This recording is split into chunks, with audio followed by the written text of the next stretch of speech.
I, 28F, find myself in a complicated situation with my boyfriend Samuel, 30M, and I'm struggling to see a clear path forward. We've been together for 5 years, and for the most part, our relationship has been great. Samuel is intelligent, has a great sense of humor, and we share many common interests. We met during our final year of college when we were both volunteering at a local animal shelter. I remember being impressed by how gentle he was with the scared, abused dogs. We bonded over our love for animals and our shared dream of traveling the world. After graduation, we moved in together and started building our life. We adopted 2 rescue cats, Milo and Luna, and spent weekends exploring nearby hiking trails or trying out new restaurants in the city. Samuel works as a software engineer, and I'm a marketing coordinator for a nonprofit organization. We had plans to save up for a house and eventually start a family of our own. But recent events have thrown all of those plans into question. To give you some context, I come from a large, blended family. My parents divorced when I was 12, which was a difficult time for all of us. My dad moved to another state for work, and while we stayed in touch, our relationship became more distant.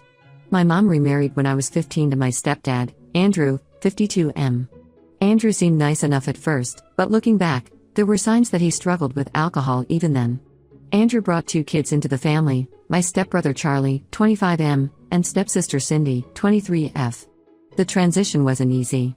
I resented having to share my mom's attention and felt like an outsider in my own home. Charlie and I butted heads constantly, competing for the oldest child role. Cindy, being the youngest at the time, often got caught in the middle of our arguments. It took time, but eventually, we found our rhythm as a family. My mom had a way of bringing people together, always organizing family game nights or weekend trips to the lake. She encouraged us to support each other's interests, attending Charlie's basketball games, cheering for Cindy at her dance recitals, and helping me with my school newspaper articles. Over time, the step-sibling boundaries blurred, and we became genuinely close. A few years after Mom and Andrew got married, they had 2 more kids together, my half-brother Max, 16M, and half-sister Terry, 18F. I was in high school by then and initially felt a bit jealous of the new babies. But as they grew, I found myself taking on a protective big sister role. I taught Terry how to ride a bike and helped Max with his reading when he was struggling in elementary school. Last year, our world was turned upside down when Mom was diagnosed with stage 4 lung cancer. It came out of nowhere. She had always been healthy, never smoked a day in her life. The diagnosis hit us all hard, but we rallied around her. I took time off work to drive her to chemo appointments. Charlie flew in from out of state every other weekend to help out. Cindy put her college plans on hold to be at home more. Mom fought hard, but the cancer was aggressive. She passed away 6 months ago, just 2 weeks after her 50th birthday. We were all devastated, but Andrew took it especially hard. He had always enjoyed a drink or 2 in the evenings, but after Mom died, his drinking spiraled out of control. He'd disappear for days at a time, leaving the younger kids to fend for themselves. Charlie and I tried to step in where we could, but we both had jobs and our own lives to manage. About 2 months ago, I got a frantic call from Terry. She was in tears, saying that Andrew had left town suddenly and abandoned her, Max, and Cindy. Apparently, he had emptied their bank accounts, including the kids' savings accounts that Mom had set up for their college funds. He left a note saying he couldn't handle it anymore and just took off, leaving the kids alone in the house with no money and barely any food. I immediately drove over to the house, my heart pounding the whole way. When I arrived, I found the place in complete disarray. There were empty liquor bottles scattered around, unopened bills piled up on the counter, and a stack of past due notices from the utility companies. The fridge was nearly empty except for some moldy leftovers and a few cans of soda. Terry, Max, and Cindy were huddled together on the couch, looking scared and confused. I called our older brother Ryan, 26M, right away, and we agreed that the younger siblings needed to come stay with us for the time being. Ryan has a house with a spare bedroom, so he took in Max. I have a small 2-bedroom apartment, but I told Terry and Cindy they could stay with me. It was a tight squeeze, but we made it work. I had to take a leave of absence from my job to help get the kids settled and deal with all the legal and financial issues that came with Andrew's abandonment. This is where the problems with Samuel started to surface. When I first told him about the situation, he was supportive. He helped me set up the spare room for the girls and even went grocery shopping to stock up on their favorite foods. But as the weeks went on and it became clear that this wasn't just a short-term arrangement, Samuel started to get frustrated. He complained about the lack of privacy, saying he felt like he couldn't relax in his own home anymore. He grumbled about the increased grocery bills and utility costs. But what hurt the most was when he accused me of neglecting our relationship to focus on my siblings. I tried to explain to Samuel that this was a family emergency and that I didn't have a choice, these kids had no one else. Our dad has his own new family now and lives across the country. Andrew's family washed their hands of the situation, saying they had their own problems to deal with. It was up to me and Ryan to step up and be there for our younger siblings. But Samuel kept pushing back. He said I was parenting my adult siblings and enabling them to be dependent on me. He suggested we look into putting Max in foster care and finding a women's shelter for Terry and Cindy so we could get our lives back to normal. I was shocked that he would even suggest such a thing. These are my siblings, not some random kids we could just ship off to strangers. I told Samuel absolutely not, that my siblings were staying with us, and that if he couldn't support me through this difficult time, then maybe we needed to reevaluate our relationship. He accused me of being irrational and said I was choosing my family over him.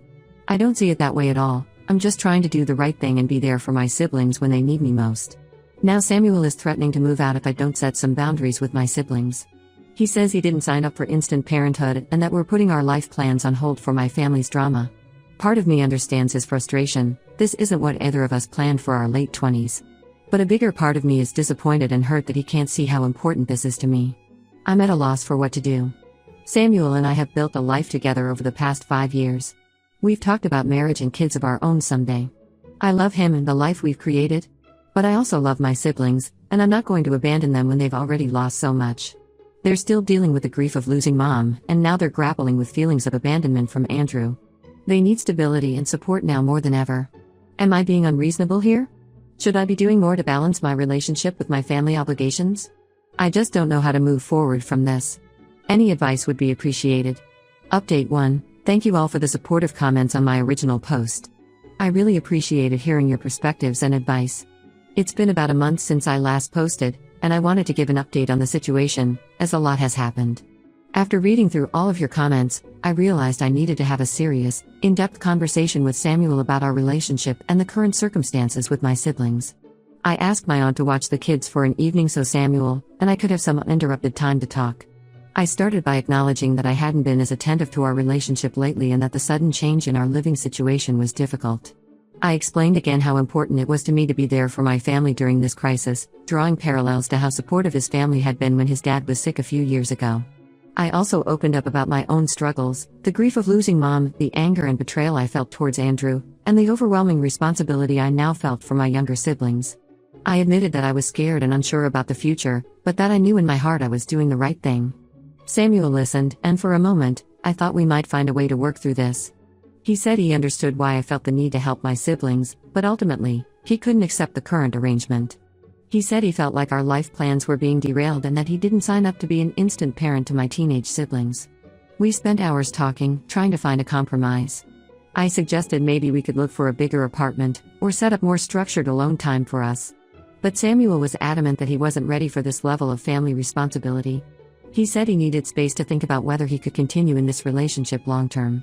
It was a painful conversation, but as we talked, I realized that our values and priorities just weren't aligning anymore. As much as I care for Samuel, I know I'm doing the right thing for my family. I can't and won't abandon my siblings when they need me most. The next day, Samuel packed up some of his things and moved in with a friend. He said he needs time to think about everything. I'm sad, but also feeling a strange sense of relief. The tension in the apartment had been palpable, and now I can focus on my siblings without feeling guilty about neglecting my relationship. In the meantime, I've been focusing on getting Terry, Max, and Cindy settled into a routine. We found a lawyer who specializes in family law to help us navigate the legal issues around Andrew abandoning his parental responsibilities. It turns out he not only emptied the household accounts, but also cleared out college funds that mom had set up for the kids years ago. We're working on tracking him down and seeing what legal recourse we have.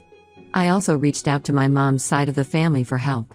My Aunt Susan, 55F, has been amazing. She's been coming over regularly to help with cooking, laundry, and just giving the kids some extra emotional support.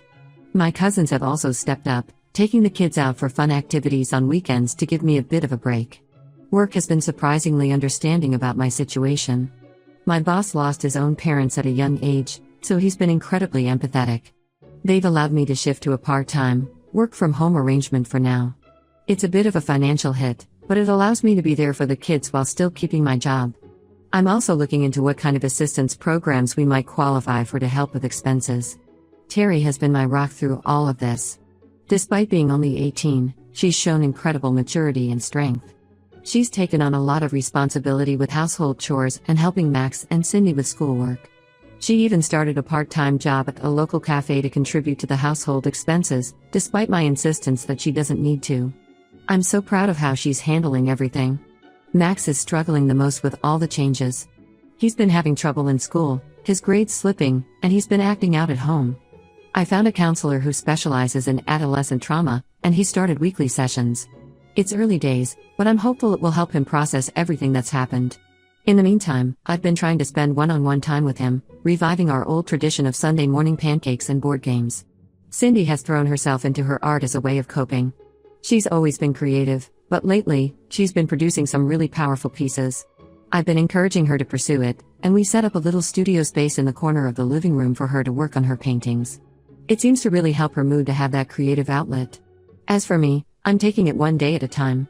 There are moments when it all feels overwhelming, juggling work, household responsibilities, and the kids' emotional needs. But then there are moments of unexpected joy, like when we all end up in a giggle fit over a failed attempt at making homemade pizza, or when Terry and Cindy team up to prank Max, just like they used to when they were little. I miss Samuel, and part of me hopes he'll come around. We've exchanged a few texts, mostly about practical matters like him picking up more of his things.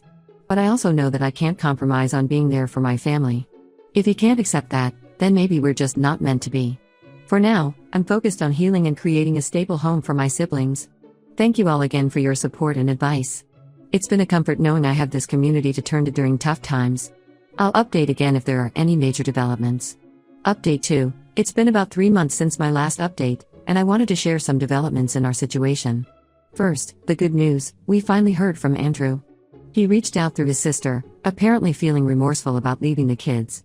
It turns out he's been in rehab for the past 2 months getting treatment for his alcohol addiction. While I'm glad he's getting help, it doesn't erase the harm he's caused. We're proceeding cautiously and have made it clear that he needs to make amends and prove he can be responsible before he can be part of the kids' lives again. Andrew has agreed to pay back the money he took from the college funds and household accounts. It's going to take time, but at least it's a start. We're working with a mediator to set up a formal agreement and repayment plan. The kids have mixed feelings about Andrew's return. There's a lot of hurt and betrayal to work through. On the home front, things have settled into a routine. Terry decided to defer her college plans for a year to help out at home, which I feel guilty about but also incredibly grateful for. She's been taking some online classes and working part-time at a local cafe. Her maturity and resilience continue to amaze me. She's talking about studying psychology now, inspired by everything our family has been through. Max is doing better with the help of his counselor. He's joined the school's drama club, which has been a great outlet for him. His grades are improving, and he's starting to talk more about his feelings instead of acting out. Last week, he came home excited about a monologue he's preparing for the school play. It was the first time I've seen him genuinely enthusiastic about something in months. Cindy had her first art show at a local community center. It was a small event, but seeing her beaming with pride as people admired her work was a beautiful moment. She sold 3 paintings and used the money to buy art supplies for a children's shelter. She's talking about applying to art schools next year, and I'm doing everything I can to encourage her dreams. As for me, I've been promoted at work to a position that allows more flexibility with my schedule. The increased income has been a huge help in managing our expenses. I've also started taking an online course in family counseling, hoping to better equip myself to support my siblings through this transition. It's challenging balancing work, studies, and family responsibilities, but it feels good to be working towards something positive. Samuel and I have had some contact over the past few months. He's expressed regret about how he handled things and has asked to meet up and talk. Part of me wants to hear him out, but I'm also wary of disrupting the stability we've managed to create. I haven't decided yet if I'm ready to have that conversation. The kids have asked about him a few times, especially Max, who had grown close to Samuel over the years. My Aunt Susan has been an absolute godsend. She's basically become a second parent to the kids, coming over several times a week to help out. She's even talking about moving closer to us to be more involved. Her support has made a world of difference, both practically and emotionally. There have been challenges, of course. The apartment feels cramped with 4 of us, and there are still days when the stress feels overwhelming. But we're making it work, and there's a lot more laughter in our home now than there was a few months ago. We've started a tradition of Friday night movie marathons, complete with homemade popcorn and silly commentary. I'm proud of how far we've come as a family unit. It's not the life I imagined for myself at 28, but I wouldn't change it. My siblings are thriving despite everything they've been through, and that makes all the sacrifices worth it. We're not just surviving anymore, we're starting to build something new together. Thank you all for your continued support and advice. It's been a comfort knowing I have this community to turn to during tough times. I'll update again if there are any significant changes in our situation. Update 3. It's been 6 months since my last update, and I wanted to share some final thoughts on our journey. The biggest news is that we've moved. With Andrew's repayments and my increased income, we were able to rent a small house in a nice neighborhood. Having more space has made a world of difference for everyone's mood and well-being. Each kid now has their own room, which has really helped with privacy issues and given them a sense of personal space. We even have a small backyard where we've started a vegetable garden. It's become a fun family project and a great way to teach the kids about responsibility and patience. Terry has decided to start college this fall. She'll be living on campus but close enough to visit often. I'm so proud of her for balancing her own goals with family responsibilities this past year. She's planning to major in social work, inspired by our experiences and the help we received during tough times. It's bittersweet to see her go, but I know she's ready for this next chapter. Max is thriving in high school now. He made the honor roll last semester and has a close group of friends from the drama club.